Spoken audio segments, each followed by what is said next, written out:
اور وہ اولیاء وہ محدثین کہ جن کی وجہ سے ہندوستان میں دین اسلام قائم ہے۔ مان لیجئے مثال کے طور پر حضرت شیخ عبدالحق محدث دہلوی، ان کی کتاب ہے یہ، ایک کتاب ہے اخبار الاخیار اور دوسری کتاب ہے شیخ صاحب کی ما ثبت بالسنہ۔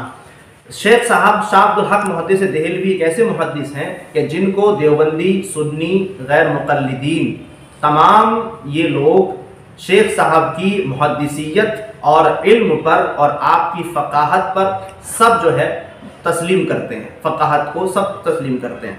لہٰذا میں نے جب شیخ صاحب کا حوالہ ان کو پیش کیا، شیخ صاحب نے اپنی کتاب ما ثبت بالسنہ میں لکھا ہے کہ 11ویں شریف ہمارے ہندوستان میں جو ہے ربیع الاخر کی 11 تاریخ کو منائی جاتی ہے اور یہ غوث پاک کا عرس ہے۔ صفحہ نمبر 166 اس کے اندر ہے۔ شیخ عبدالحق محدث دہلوی رحمۃ اللہ تعالی علیہ کہتے ہیں لیکن ہمارے ملک میں ان دنوں 11 ربیع الثانی ہی زیادہ مشہور معروف ہے اور غوث العظم کی اولاد اور مشائخ عظام 11ویں تاریخ کو عرس کرتے ہیں۔ تو میں نے ان سے یہ کہا کہ یہ شیخ صاحب 500 سال پرانے عالم ہیں اور یہ کہہ رہے ہیں کہ ہمارے یہاں پر 11 تاریخ کو مشائخ عظام عرس کرتے ہیں اور غوث پاک کی اولاد یعنی 500 سال پہلے کے مشائخ عرس کر رہے تھے۔ تو موصوف مولوی سالم انظر دیوبندی نے اس کتاب کا اور اس محدث کا انکار کر دیا، کہا کہ اگر انہوں نے ایسا لکھا ہے تو غلط ہے۔ پھر ہم نے اس کے بعد اخبار الاخیار کو پیش کیا، موصوف نے اس کا بھی انکار کر دیا۔ ہم نے پھر خلاصۃ المفاخر فی شان شیخ عبدالقادر جو امام یافع یمنی کی ہے، موصوف نے اس کا بھی انکار کر دیا۔ بہجت الاسرار کو ہم نے پیش کیا، انہوں نے اس کا بھی انکار کر دیا۔ پھر جو ہے دوبارہ سے وہ 11ویں شریف کی طرف سے پلٹ کر پھر استعانت پر آ گئے۔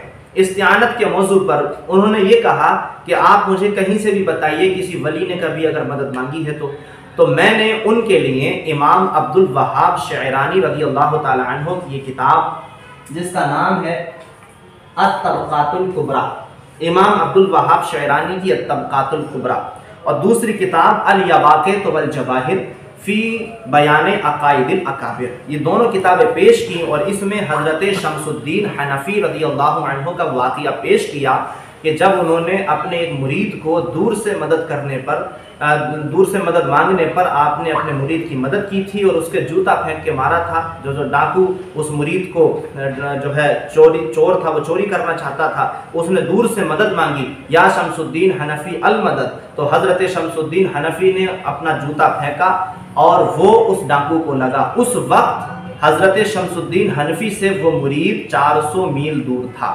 ہم نے وہ جب بات پیش کی کہ اگر استعانت بغیر اللہ ما فوق الاسباب حرام ہے تو پھر یہ کیوں ہوا، تو موصوف نے الطبقات الکبریٰ کے مصنف امام عبدالوہاب شعرانی کا انکار کر دیا اور کہا کہ اگر انہوں نے ایسا لکھا ہے تو یہ غلط ہے۔ ٹھیک ہے جی، اس کا بھی انکار کر دیا۔ پھر ہم نے موصوف کے لیے انہی کے پیر صاحب، انہی کے عالم صاحب مولوی اشرف علی تھانوی کا حوالہ پیش کیا۔ مولوی اشرف علی تھانوی کی کتاب ہے امداد المشتاق الی اشرف الاخلاق، اس میں مولوی اشرف علی تھانوی نے حاجی امداد اللہ رحمۃ اللہ علیہ کا ایک واقعہ لکھا ہے۔ حاجی امداد اللہ کہتے ہیں کہ میرے حضرت کا ایک جولاہا مرید تھا، ان کے انتقال کے بعد وہ جولاہا روزانہ میرے حضرت کے مزار پر جاتا تھا اور مزار سے اس کے لیے روٹی باہر آتی تھی۔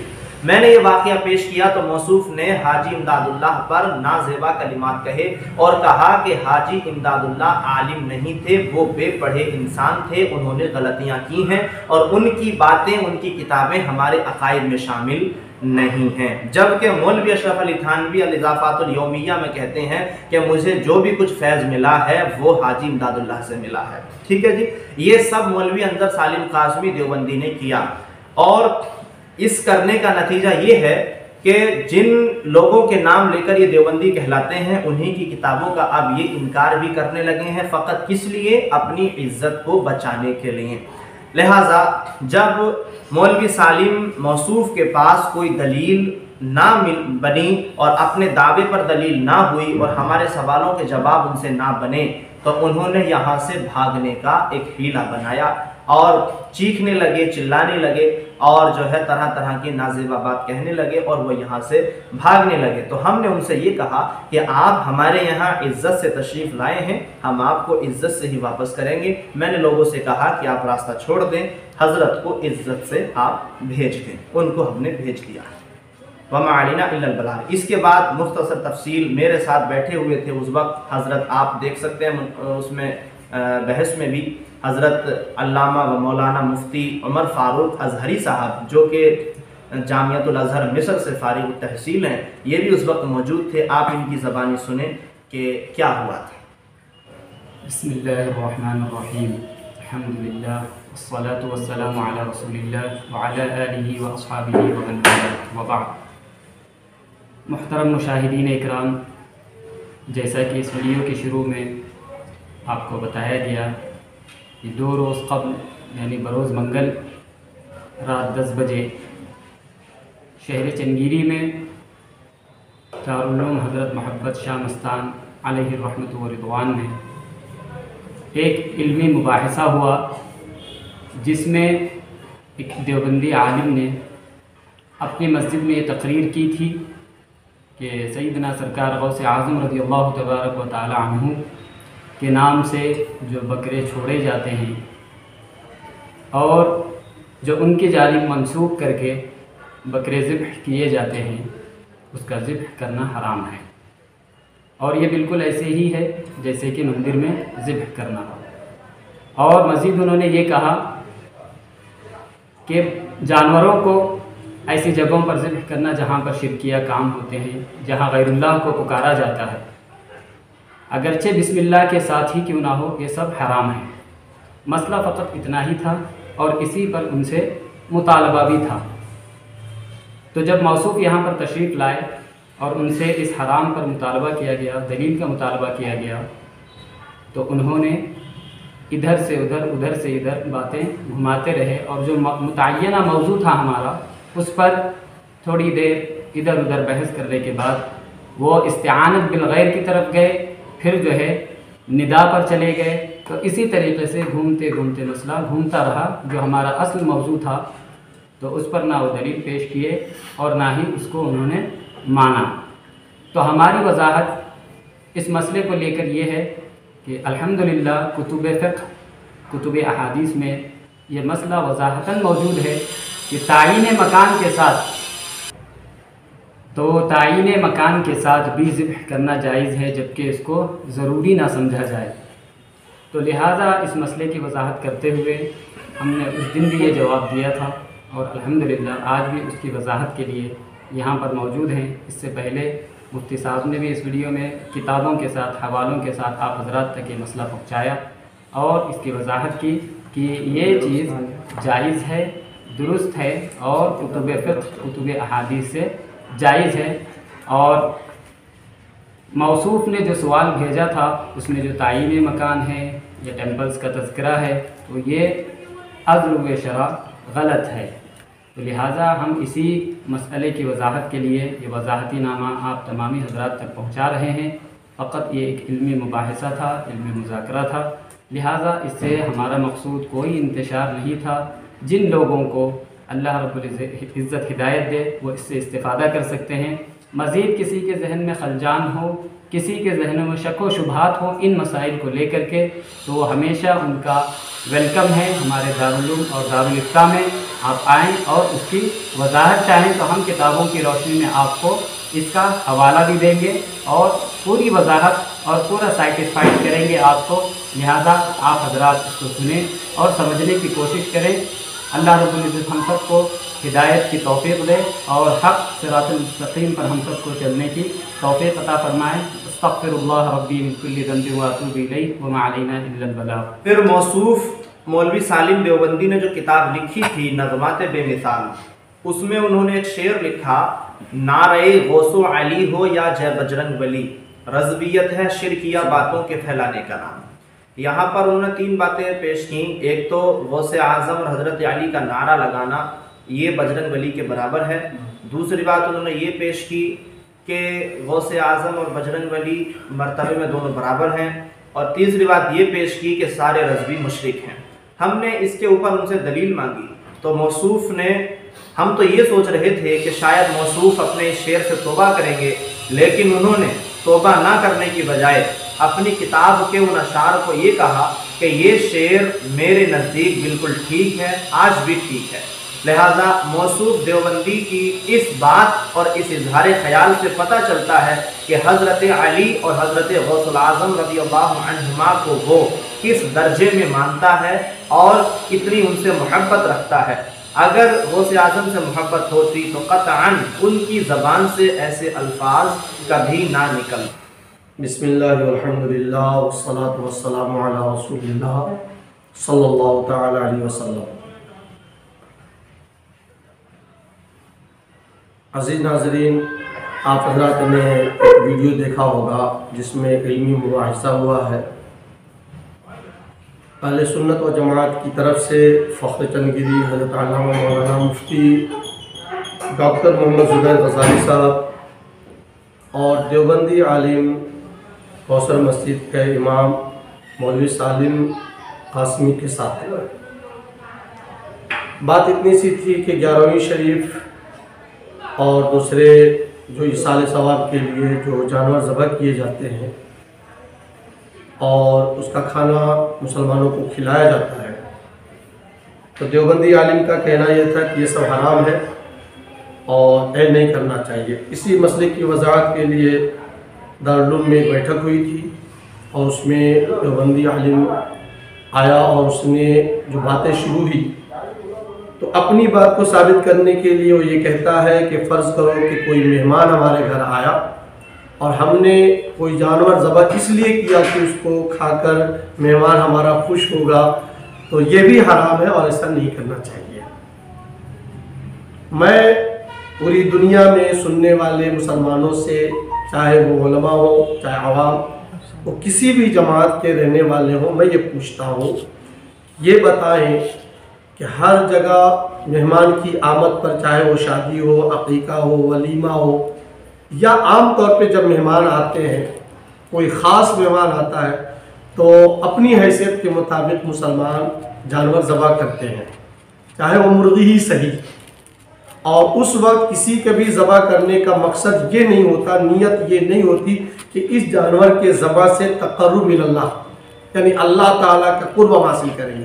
اس وقت یقیناً مقصد اتنا ہی ہوتا ہے کہ ہمارے مہمان کی آمد ہے اور گوشت کا انتظام کیا جائے، اور یقیناً مہمان کو اس بات سے خوشی ہوگی کہ ہمارا میزبان نے ہماری اچھی عزت کی۔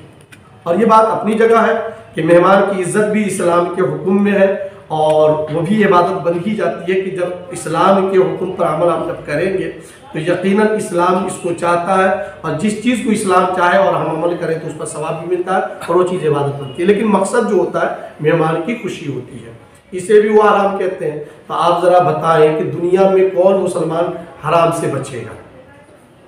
مزید یہ کہ یہاں پہ جو کچھ ولیمہ، دعوتیں، ساری چیزیں، ولیمہ ہے، شادی کی تقریب ہو یا جو کچھ بھی ہو، لیکن ان ساری چیزوں کو ایک لفظ سے کہ جانور کسی کی خوشی کے لیے ذبح کیا جائے وہ حرام ہو جاتا ہے۔ تو ذرا سوچیں مسلمانوں کو کیسے احکام کے ذریعے مسلمانوں کو کہاں پہنچایا جا رہا ہے۔ ایسی تبلیغ، ایسا علم یقیناً شیطانی تو ہو سکتا ہے بٹ اسلامی نہیں ہو سکتا۔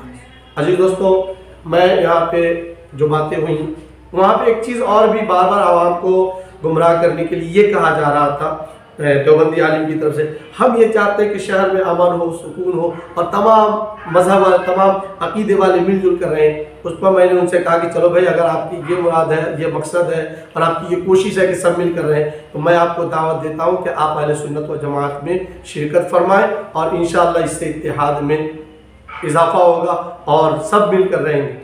پھر انہوں نے آئے بائیں شاید دیکھنا شروع کر دیا۔ تو عزیز دوستو، ان باتوں میں نہ آئے۔ کوئی بھی، اللہ کے حبیب نے جب ارشاد فرما دیا 73 فرقے ہوں گے اور ایک ہی جنتی، تو یقیناً یہ ایسا ہی ہوگا۔